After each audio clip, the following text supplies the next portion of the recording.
Long ways up. I know. Um, are you unmuting me? Can you toss me my water bottle? Just throw it to me. No, it's not gonna spill. I promise. Good throw. Okay. Thanks for being here, guys. And to those of you that couldn't be here and are watching later, hi, hello, in the future. Thanks for taking time to watch this. There's a couple things I would love to update you guys on first before we jump into the workshop. But actually first, how's everybody doing? We all doing good? Staying healthy for the most part? I know you're going through PT with your shoulder and everything, so no one's caught the plague yet that seems to be going around. Love it. Great. I know I had it and I'm finally getting over it. Yeah, I had it last week, and then I don't think Ramsey's caught it yet. Mark, have you caught the plague yet? Good. Don't catch the plague. It'll take you out for at least a couple days. So let's go around, do everything to stay healthy and keep yourself healthy. Take your vitamins, wash your hands, drink fluids and eat good food, and all that good stuff. Let me pray for us, and then I'll jump into a couple updates that kind of pertain to everybody, not just camera folk. And then we'll get going with our camera workshop. Cool? God, thank you for today. Thank you that these folks could be here to learn about camera. I pray that whatever comes out of my mouth are not my words, but your words. And that the things that need to stick will stick, and the things that don't need to stick will be forgotten. Bless our time together, bless our fellowship, and our discussion about cameras. In your name, amen. Cool. So a couple quick updates for you all. I'll preface this first one with a disclaimer that, one, keep this on the down low, and two, this is informal and unofficial. So informally and unofficially, I've been told I can say this. I am the full-time production engineer for the near future. So I'm not going anywhere. I'm staying. I'm excited to continue to lead the team and to take that role and grow our team and continue to glorify God with technology, the use of technology, and with all of you. So very excited that unofficially, on the down low, informally, I can say all of that.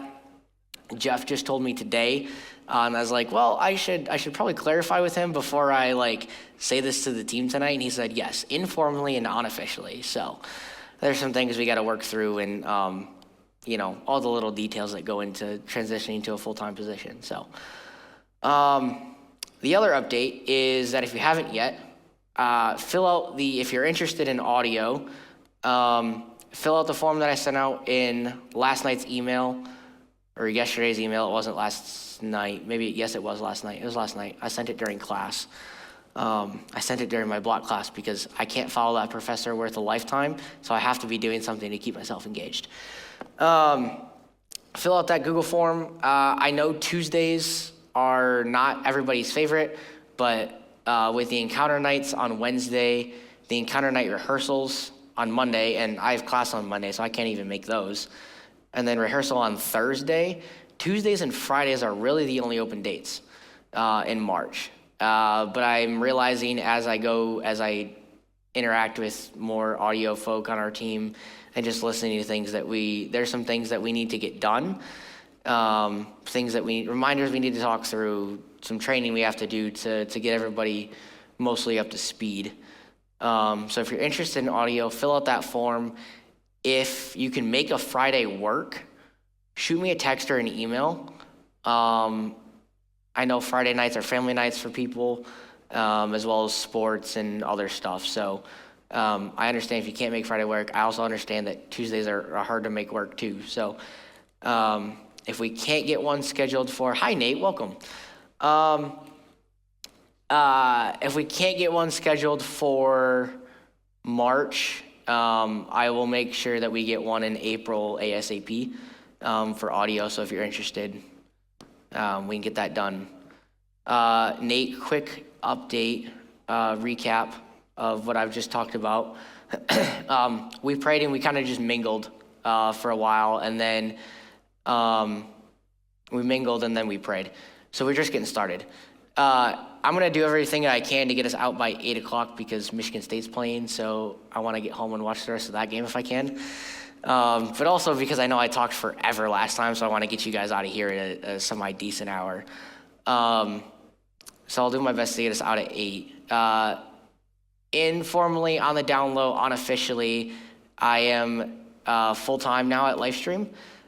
So, yes, to catch you up, Nate. And then I was just telling everybody, if you're interested in audio, fill out that form that I sent out last night. I know Tuesdays are hard, but with rehearsal on Thursday, encounter nights on Wednesday, and then encounter night rehearsals on Monday, Tuesday is really the only day of the week that works outside of Friday. But I also know Friday nights are family nights.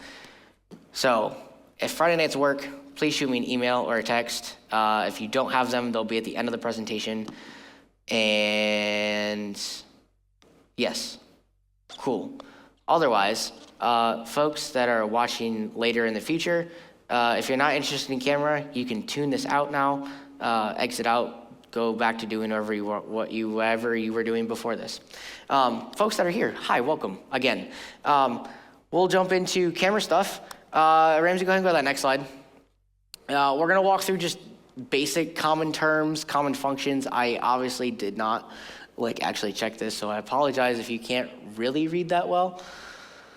So yeah, we're gonna jump right in. So iris, it's that little ring in front of you, or in the furthest away from you. It's the smallest ring away from you. Huh? Oh, it's the closest on those cameras? Dang it, they're backwards. Okay, I lied. It's the closest ring to you, and it's small, so when you turn it, it allows more light in, or when you turn it one way, it allows more light in. You turn it the other way, it allows less light in. It's how we set lighting for our camera. So Mark, I think, was just playing with that. So for those of you that are watching the video, and I'll send out the video later so you guys can see too, you can see that when he turned it, I don't know which way he turned it to make it brighter, but make it brighter and then make it darker.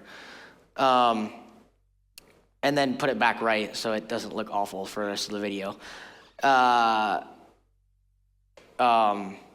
It's the adjustable opening that restricts the amount of light that enters the camera, because we have all of these lights, pointing at me and pointing at Chris and pointing on stage. We gotta have a way to adjust how much light actually comes in.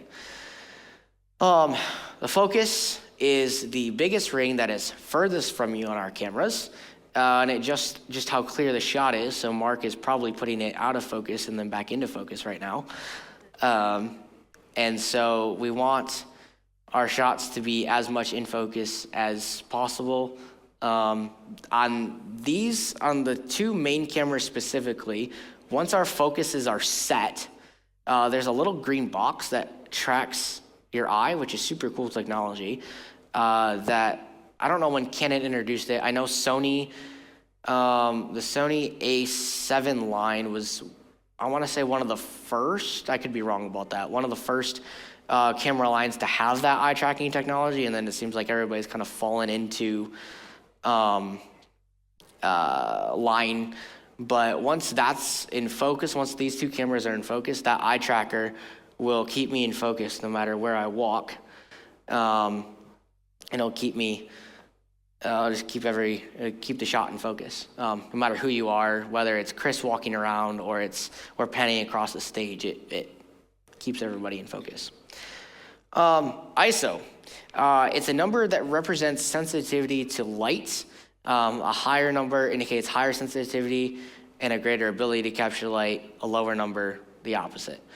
You won't have to adjust your ISO on our cameras 1 and 2. For those that run mobile, we may ask you to adjust your ISO depending on the settings that were used before, because the mobile camera is also used for all of our video shoots. So Braden might have changed it if he was outside or in a different part of the building where there's less light or more light.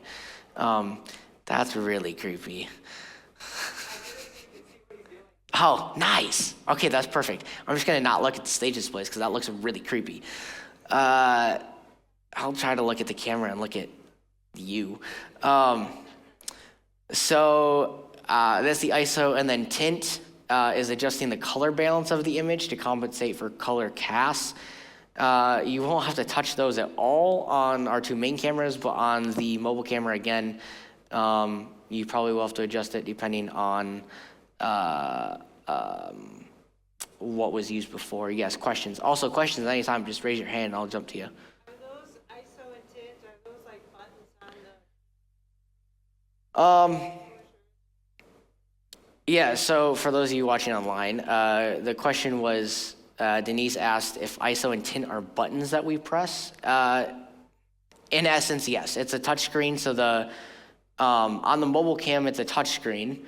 And so you can touch those, and then there's a bar or something that pops up at the bottom that you can adjust, and we can see it in the back. So your producer and switcher can see you adjusting that in the back, and can tell you, okay, that's great. That matches every other camera pretty well.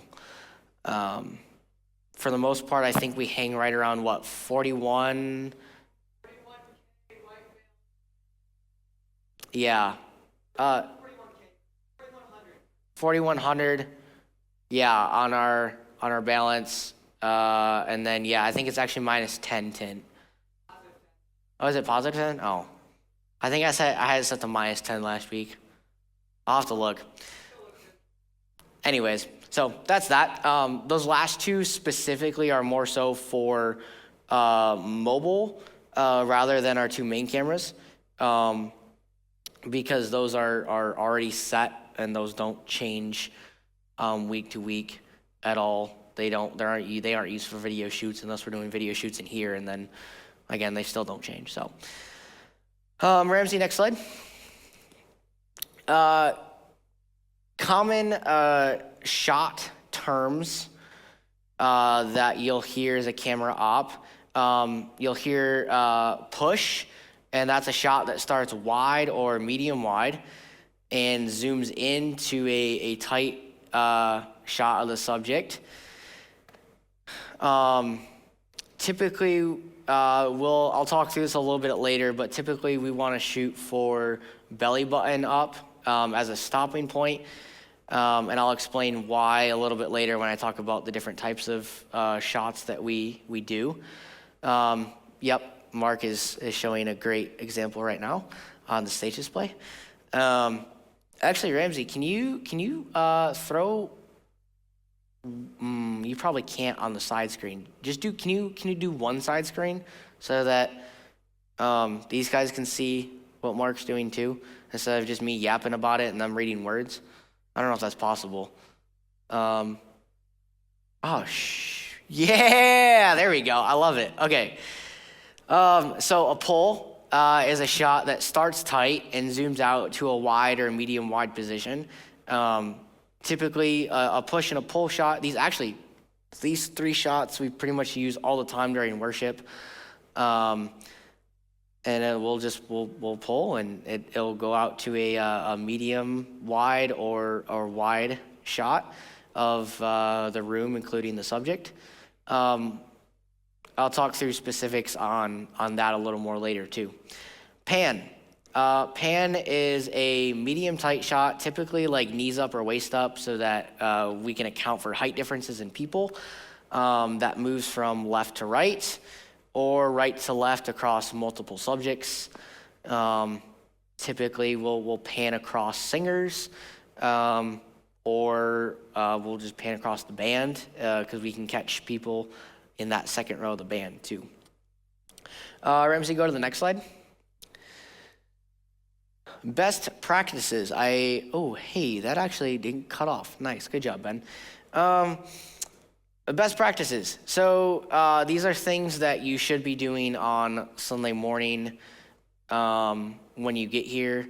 Thursday nights, if you guys aren't required to be here on Thursday nights, but if you want to come on Thursday night and mess around with the camera, practice. Thursday night's a great time to practice. I would, if you're gonna be here on Thursday night, I would hop on camera 2, so we can leave 1 as wide as possible for our slides operator so they know what's going on and we're not messing with their flow. So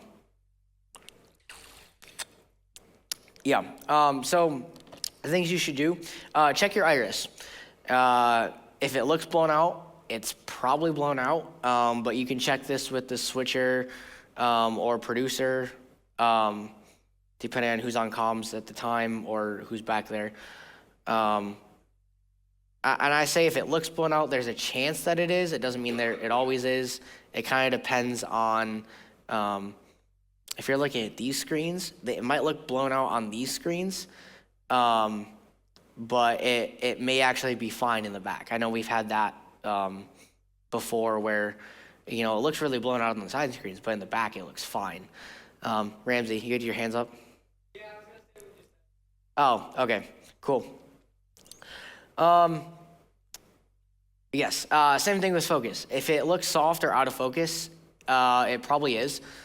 I don't think we've had issues with that looking different on the side screens here compared to the back. So if it looks soft or like it's not crisp, it definitely probably is out of focus. So if you check those 2 things Sunday morning when you get here, awesome. Typically when we focus, we want to zoom all the way in as tight as we can go on somebody, and then throw everything out of focus, so the shot out of focus, and then refocus in until it's crisp and clear like Mark just did.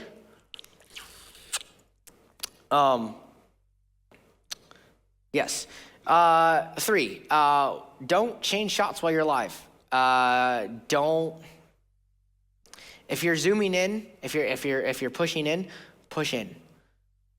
Don't switch to a pull out when you're live. It looks janky. Mark, if you actually want to show us that. So yeah, start pushing in, and then so he's still live, and now he pulls out. It kind of just looks janky and weird. Same thing with pans. If you're gonna pan, complete it all the way across.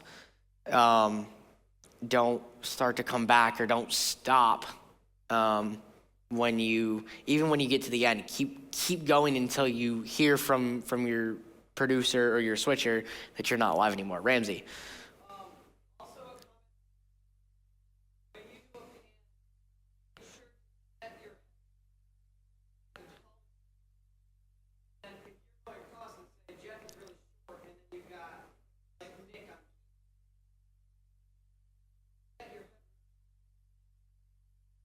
Yes.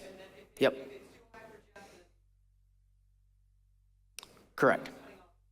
Tall person, yeah. So to sum up what Ramsey just said so that those watching in the future can hear, make sure when you are panning to set your headroom to the tallest person so that you're not cutting off their head when you pan across. I'm trying to remember, I think there might be a shot later on that I'm gonna show you where we were kind of cut off a little bit on the tallest person. So make sure you're wide enough, you're zoomed out far enough, and you have enough headroom that you don't cut off the tallest person. Somebody like Nick Shepers or Chris Love, you don't want to cut their heads off when you're paying across. Oh, the other thing, on our cameras, on the 2 main ones, there's a red box. Typically, when you're setting headroom, if you set the top of their head at that red line, the top red line, I know it looks crooked because I think those screens are old and janky and they've gotten screwed. If you set the top of that red line, if you set that red line to the top of their head, that ensures that there's enough headroom and you're not going to cut their head off and you're not like squishing them essentially in the shot. Don't leave comms latched.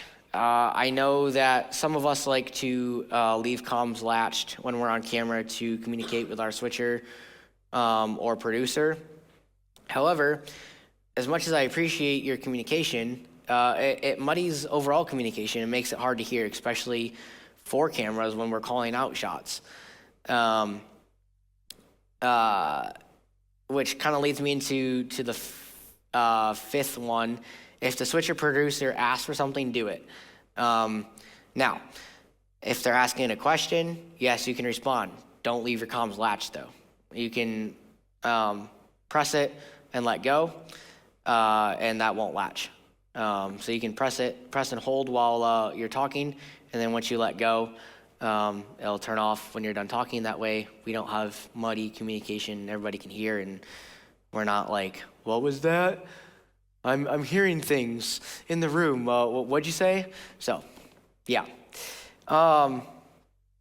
The last thing here, not really a best practice, more of a note as you're running camera. The switcher producer will refer to you as your camera number. So if I'm on camera 1, I should be listening for my switcher and my producer to say, "Camera 1, do this," or "Ready, camera 1, live camera 1, ready, camera 2, live camera 2. We should be listening for our camera number. So Mark right now is on camera 1.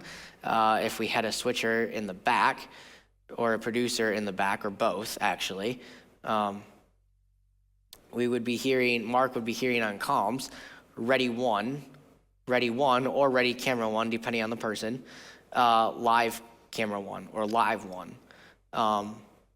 At some point, I will be doing a switcher producer workshop. So camera folk, you are absolutely invited to come to that. If you'd, one, like to learn about switcher and producer, but two, if you want to just know kind of what happens in that role, so that you can best be a better camera operator based on that role. But this helps keep communication quick and effective. So be listening for your camera number. So you'll either be 1, 2, or 6, depending on whether you're running camera 1, which Mark is at right now, camera 2, which is over here underneath the stage display to my right, or camera 6, which is our mobile cam. Ramsey, next slide. I'm so sorry, that is so small. I did not adjust that text sizing. Obviously, I did not double check these slides before I imported them. So don't always double check your work. Don't just say, "Oh yeah, it's probably good." No, double check your work. So what do I do when I first get to the camera? I kind of talked about this already a little bit in the last slide. But put comms on and, let the producer switcher know that you are there, that you're on, that you're in position. Check focus, check iris, and then check for fluid movement of the tripod head. There's knobs that allow for more horizontal movement as well as vertical movement. You want your camera tripod head to be fluid, so that when you pan, it doesn't jerk across. So Mark, can you just tighten the pan knob? It should be in the middle underneath the screen there. Just tighten that and just show us, see how hard that is to move? Now make it really loose.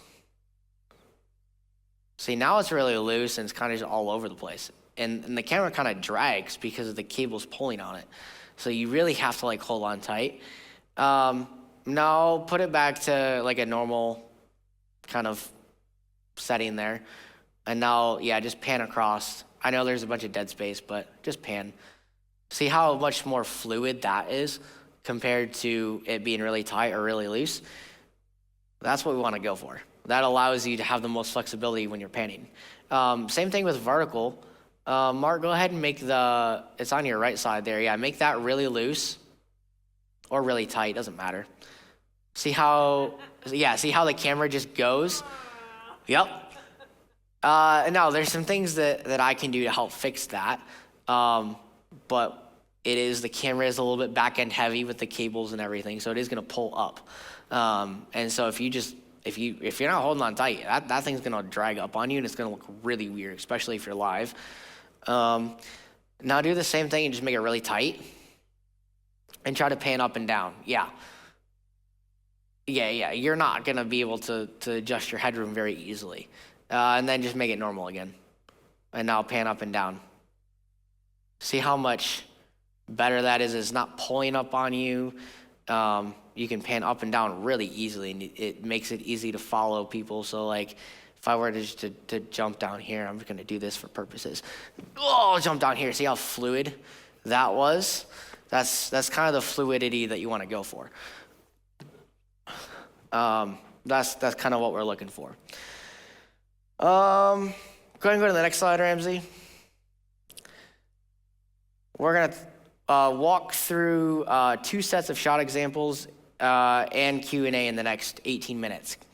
So the next, I think 6 clips are from our live stream 2 weeks ago, I think it was. Yeah, it was the week I was sick, so 2 weeks ago. Ramsey, go ahead and play that first clip.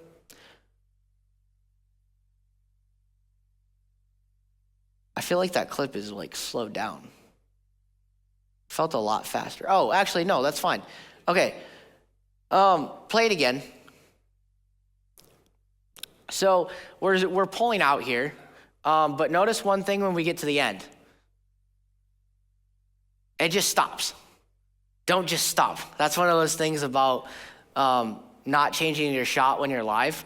I could have let the clip play. I could have added another 2 or 3 seconds to that clip because it was just static there for probably another 2 or 3 seconds.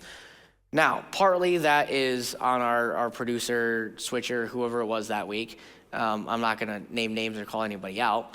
But part of that's on the camera op. These cameras can go really wide. Mark, zoom all the way out.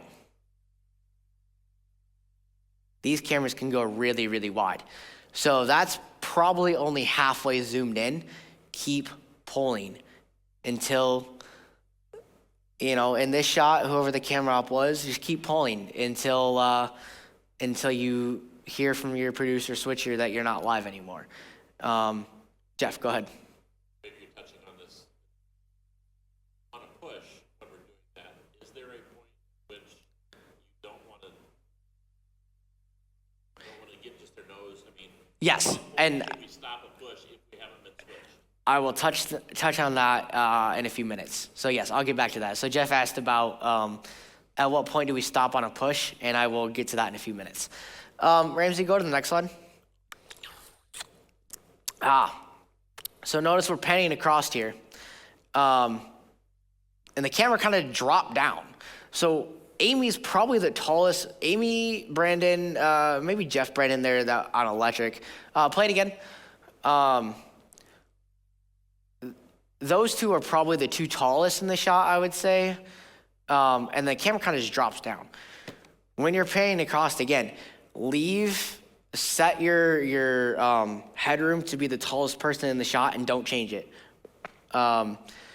Also, we could have kept going, keep panning all the way across. We're kind of in the middle, so if you think about this in thirds,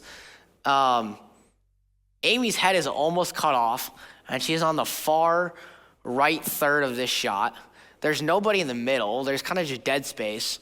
And then Jacob is crammed in the left, on the left third, and then Rebecca here is pretty much centered in the left third.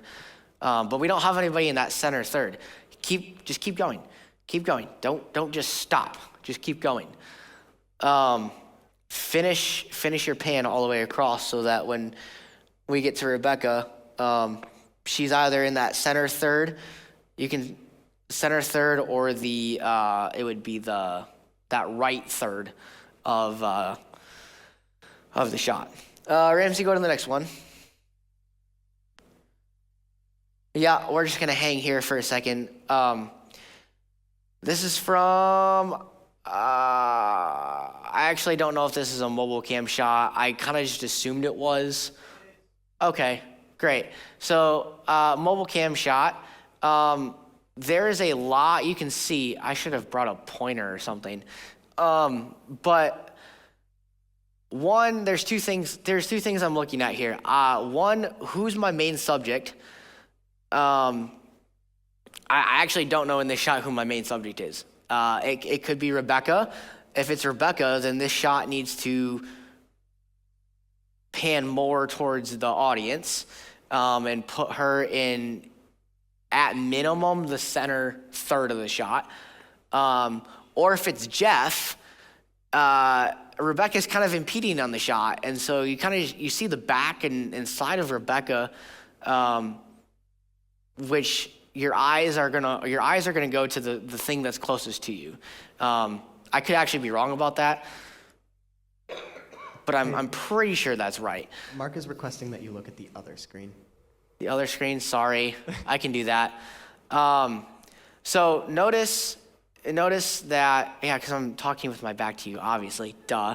Obviously, I would not make a great pastor. So look in the middle third of the shot there. I don't know who our main subject is. Let's just say our main subject is Rebecca in this shot. She's on the right third of this shot. So there's a lot of dead space on the left third, and Jeff is kind of in that middle third. So it just looks kind of weird, because again, your eyes are drawn to the thing that's closest to you, and so when we're setting shots like this on our mobile cam, we want to set them in a way that we can see that the person is leading, right? That they're leading a group of people. Looking at the shot, yes, I can infer she's leading somebody. Now, if she wasn't there, Jeff being in the middle third would be great. That's a great shot, because you can tell that there's space that he's leading to. There's something that he's obviously looking at, whether it's the stage displays or a group of people, or heck, his eyes might even be closed. I can't actually tell for sure, but you can tell he's leading someone, something. There's something out here in the congregation that is important. However, I think Rebecca was the aim of this shot, without actually talking to whoever our mobile op was. I would presume that Rebecca is the aim of this shot, so she should either be in the middle third at minimum, or the far left third. There's a great video of, the video's like 10 tips to make your church live stream look more cinematic or something, or like 10 cinematic shots to improve your live stream or improve your filmmaking or something like that. And one of those shots is just looking at putting the subject that is the focus of the shot in that left third, so that you can tell that they're actually leading something. There's actually something else going on, outside of the context of it. And with cameras, we always want to be trying to provide some sort of context to our shots, so that the people at home feel like they're sitting in the room and they're experiencing Sunday morning with us, not just, oh, I'm watching this live stream, this is cool. Like, we want to make it engaging, so they're engaged, so they can learn too. Next one. This is a great shot. It's just a static shot of Nadia. Maybe a little more headroom, but honestly, that's not bad for headroom. That's a good, kind of waist up, maybe upper thigh up shot. And I actually really like that. It's good framing. She's centered, because she's the main subject of the shot. But you can still tell that she's leading towards something, because she's looking right at the camera. A lot of times, I'm trying to move us away from this as much as possible. A lot of times we go tight, we go chest up. Mark, do a typical, we go that tight. We're not shooting a music video, folks. This would be a great shot for a music video, but we're not shooting a music video. We're shooting a live, engaging worship service. So we can zoom out to belly button up or even waist up. And that is perfect for a lead shot like that. We're not shooting a music video. we're shooting a live stream service. Yeah, Mark? Oh, yes, that too. So like if someone's worshiping on stage and they're singing, we can throw our arms out and they can go like this. Kind of gets cut off there, but in that sense, you kind of would, producer or switcher would ask you to back out a little bit, but they can put their arm out like this and worship and sing. Chris can just throw his hands up and be like, whenever he's talking about some big point for people to get. That's just a good shot. All right, next shot. This one. So great push in, great speed. Notice the ending. Notice where this ends. Great speed.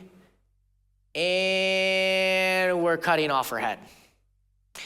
We're practically cutting off her forehead. So when we're pushing in, to answer Jeff's question from earlier, we want to end, again, at about a waist up or like belly button up shot with plenty of headroom so we're not cutting off the top of somebody's head, as Mark's doing it right now for us. I'll take my hat off because not a lot of people wear hats on stage when they're worshiping for the purpose of the example. So that's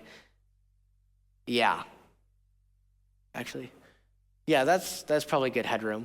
You don't want to go too tight, or else we'll cut off the top of her head and that just looks bad. Because her face is the very top third of that shot. We also don't want to drop down like this. You can't even see my face now. You're just getting basically my chest to my waist. Ramsey, go ahead and go to the next shot. Again, great shot. Probably a little more headroom, I would say. I would probably ask for just a little more headroom. I feel like we're a little close there. There's not much room for her to, if she were to jump, half her face would probably be cut off. But she's just talking here about something. It's a great shot. She's centered, which is perfect for speakers and singers. The only thing that I would adjust is just a little more headroom. Give yourself a little bit more room to work with in case she were to jump for some reason. Go ahead and go to the next one. Yes. Much better mobile shot. Rebecca is our main subject in this shot, and she's in that center third, and you can tell there's space there that she's leading to, that she's looking at, that there's something, whether it's people, you're not gonna, we can assume there's people, but again, you never know. It could just be robots. I don't know. We're getting replaced by robots every day. AI's becoming smarter, and it's eventually going to outsmart us. But all that to say that that's a good shot. Good headroom, good framing. You catch Jeff in the background there, but he's not your main subject, so that's okay. But we've got Lori in the shot too. That's just a good shot for our mobile cams. Next one. Yes. Again, good shot of Jeff. Great headroom. It's about a waist up shot, which is exactly what we're going for in worship or when Chris is speaking. Again, we're not shooting a music video, so there's no need to be super tight on somebody.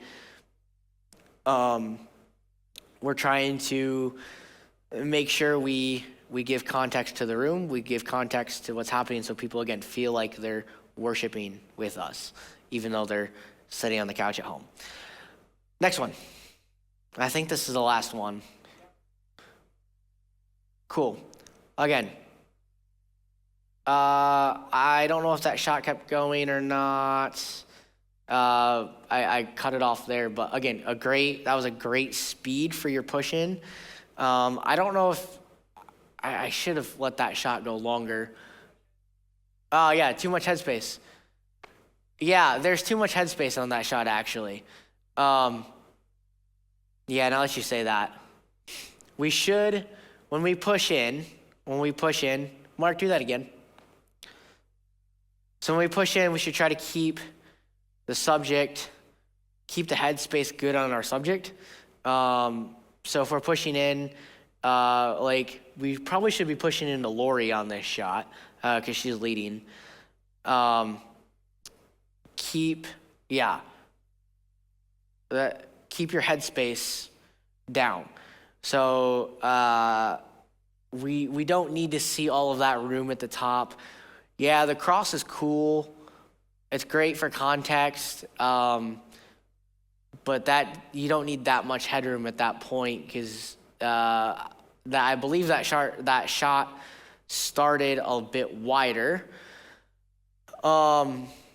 which already showed part of the room, part of the cross. You could see the context of the room. So as you push in, make sure to keep your headroom again to probably shoot for the tallest person on stage.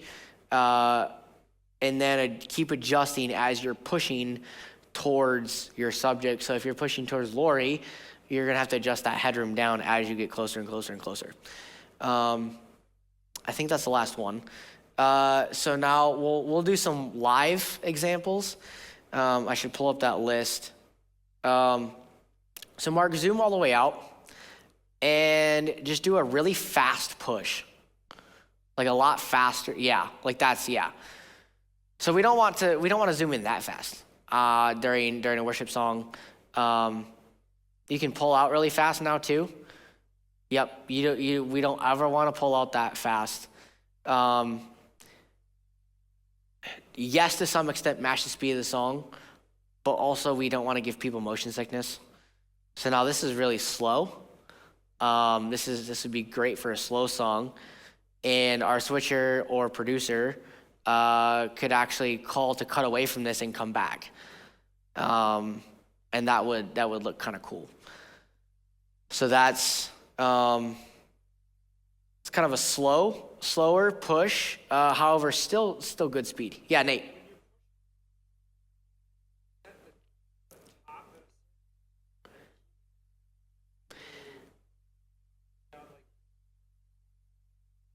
Yeah, so the question is when you're pushing in, do you keep it at a certain level, or do you drop down as you're pushing in? You have to drop down as you're pushing in. Yeah. Both at the same time. Yep. So you kind of have to do both at the same time. Otherwise, when you pull the way out, you're going to bottom. It's all going to be. Yeah. Yep. You have to, yes. So Mark, zoom all the way out again. And set a good headroom. So like you can see here, there's still decent. Hey everybody, I am so sorry that the video just cut off there. I forgot to tell Ramsey to extend the Boxcast recording.